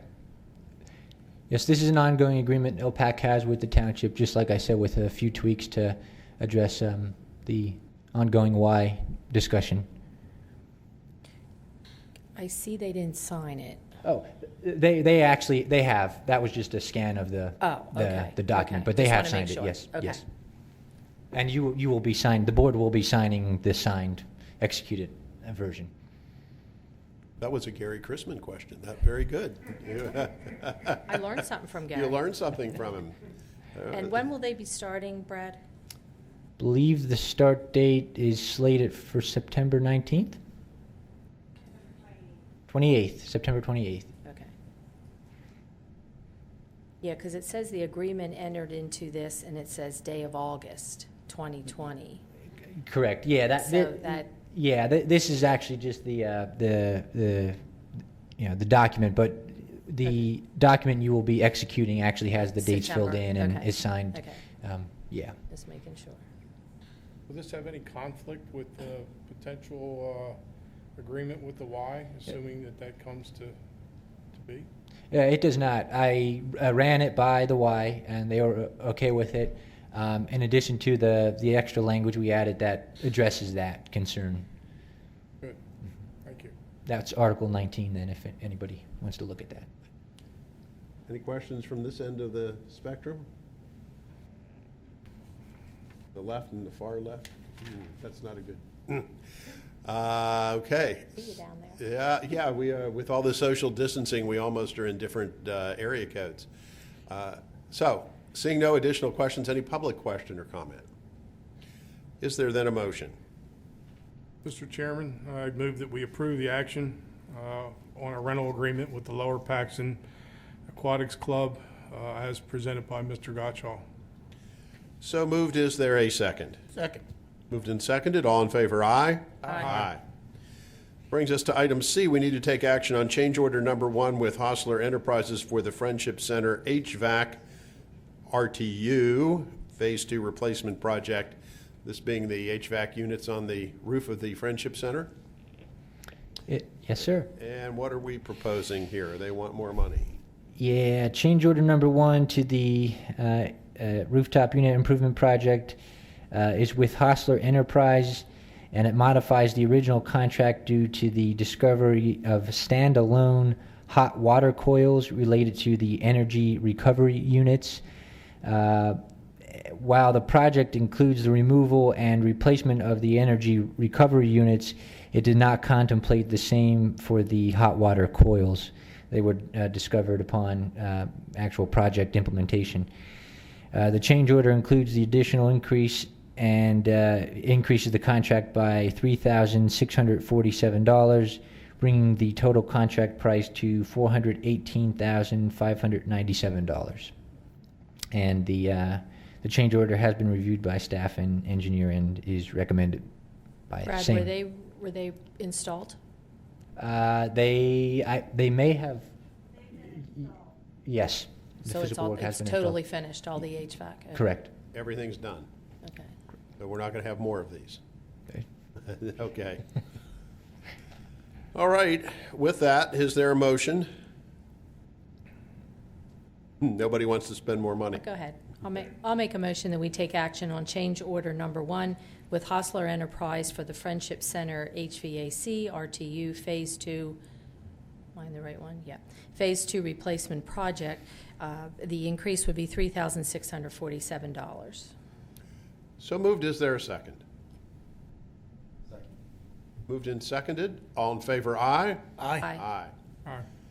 Okay, and now, we need to take action on payment number 1 from Hostler Enterprises for the aforesaid mentioned units, Phase 2 replacement project. Mr. Godshall? Yes, sir. Members of the board, the payout number 2 authorizes payment in the amount of $367,634.37 to, again, the contractor Hostler Enterprise on the Phase 2 rooftop unit replacement project. And again, this pay application has been recommended and reviewed by the township engineer and staff. And this is payment number 2, not number 1, right? Correct. So we gave them some money prior to make up for the $418,000. Yeah, well, the agenda said number 1, that's why I was. Oh, my apologies. Yeah, yes, they Number have 2. been. Yes, number 2. They have been paid once prior, and And they this they is will the be. remainder. This is not the remainder. There'll be a third. This pay app does not actually include the change order that the board just took action on. So there will be another pay app. Okay. Is there a motion? Mr. Chairman, Yes, sir. I move that we approve the application for payment number 2 from Hostler Enterprise Incorporated for the Friendship Center HVAC RTU Phase 2 replacement project as outlined by Mr. Godshall. So moved. Is there a second? I'll second it. Moved and seconded. All in favor, aye? Aye. Aye. And now we move on to action on change order number 1 with Penzi Supply for the 2020 Lower Paxton Township paving project. Mr. Godshall. Yes, sir. Members of the board, change order number 1 to the paving project contract with Penzi Supply reconciles the original bid quantities with the actual field measured quantities installed throughout the duration of the project. This is the final change order on this project and prepares the contract closeout. This change order is in the amount of $28,684.40, increases the final contract price to $854,623.05, and is again recommended by staff and the engineer. And this is for roadway paving, correct? Correct. Paid out of the state aid fund, Wow. not the general fund. Even better. Yes. Is there a motion? I have a question before. Oh, yes, sir, please. Brad, does the staff get an opportunity to see a breakdown, whether it be labor, parts, things of that nature? Because all we see is just a grand total, and we just have to assume that somebody kind of looked at it a little bit closer and agreed to it.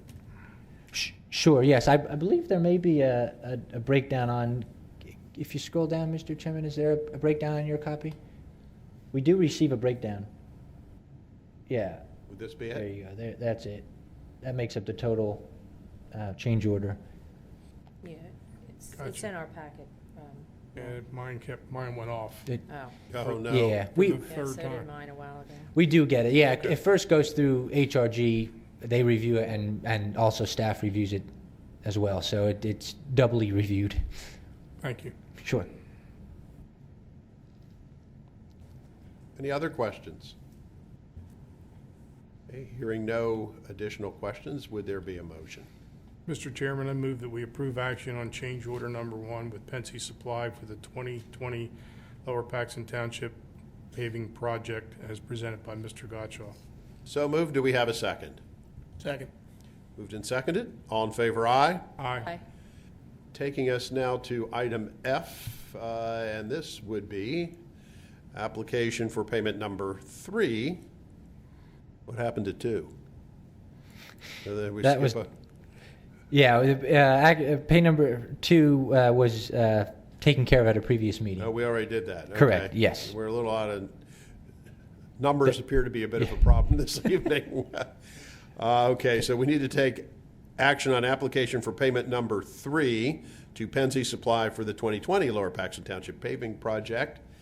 And as you can see there, they are owed $54,662.81. Anything to add, Mr. Gottschall? That is all. Any board questions? Hearing none, is there a motion?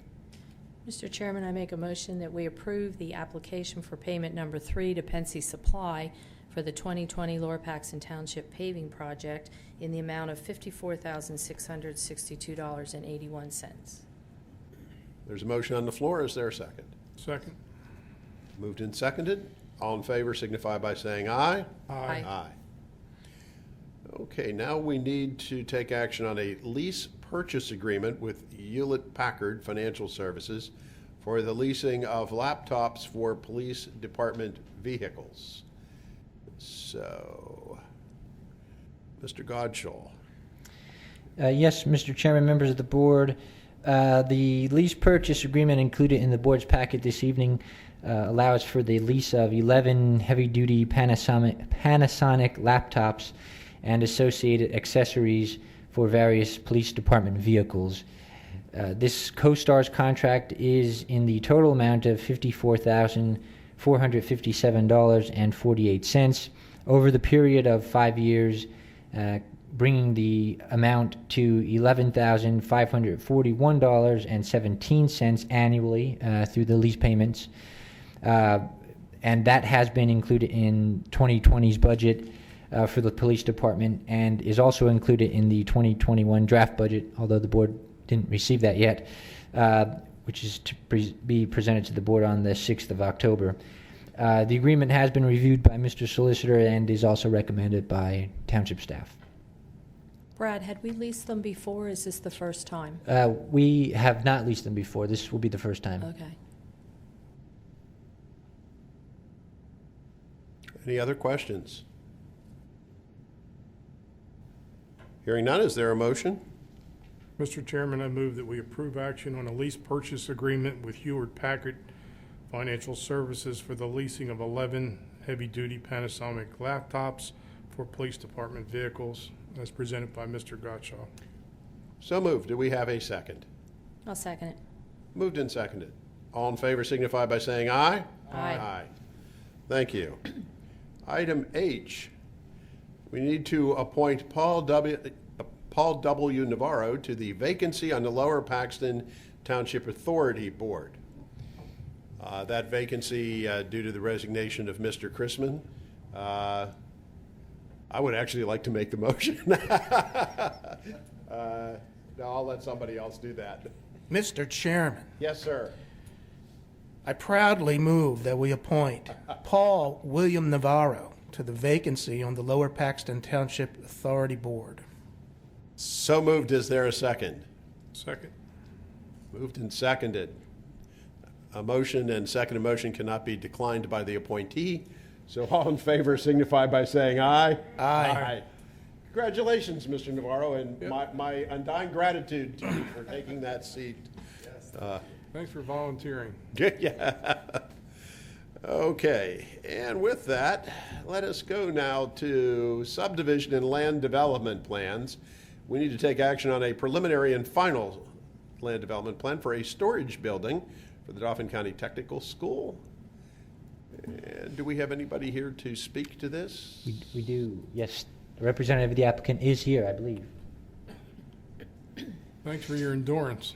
Yeah. Yeah, you picked a long night for this to occur. I noticed that. My name is William Pompey. I'm with K&W Engineer. I'm the engineer representing the project. Do you have the plan up? Do you want to pull that up there real quick? Yes, yes. It's a separate, I believe It's it should be a separate file. document, yes, sir. Okay. Let's see, there we go. There's the aerial view. All right, now I know there's a way to, let's see. Nope, it'd be very much upside down. Is that what you're looking for, or the actual, do you want the plan? No, that's fine. Is that You good? know, yeah. It's okay. The proposed project is a small storage building on the backside of the Dauphin County Technical School. Currently, right now, where that is located, it's just pavement, and all they plan on doing is raising that up a little bit to get positive drainage and putting a storage building in that place where there's currently existing asphalt. It's going to be, I believe it's 3,200 square feet. Is that correct? I believe so. Correct. So basically, and that's all it is really, is just to take existing pavement, put in a new foundation, and put in a new building, and create a new storage building in that place. And then that's a wooded area to the south of it? It's a little bit of a hillside, and then it goes in. So there are no residences Correct. There's no close to the building? Yeah, that's correct. There's currently already a little building on to the left of it, and then a building off to the right of it as well, right there. Mr. Gottschall, staff has already recommended approval on this, correct? Yes, yes. I just wanted to make a comment. I went out yesterday, and I wanted to thank Ralph, the maintenance director, for taking me around, and thank you guys for sitting for 2 hours. Sorry that you were at the end. But you got to see what happens at a township meeting. But thank you for taking me around yesterday. I appreciate it. You're welcome to come back to the second meeting in October, which I think will be substantially longer. Just to say, it's highly any questions, board members? Any public question or comment? Seeing none, is there a motion then? I make a motion that we approve the preliminary final land development plan for a storage building for the Dauphin County Technical School, Plan 20-13. So moved. Is there a second? Second. Sorry. Who seconded? Paul. Mr. Navarro, thank you. He's alive down there, all right. Yeah. We need to replace the light bulb behind him too. We shouldn't be, he may be new, but we don't want to keep him in the dark. So we have a motion and a second. All in favor signify by saying aye. Aye. Aye. There you go, sir. After all that long wait, a very short, Thank you. thank you for your patience this evening. Very much, we appreciate it. Thank you very much for your endurance. Good night. And now we do have some improvement guarantees.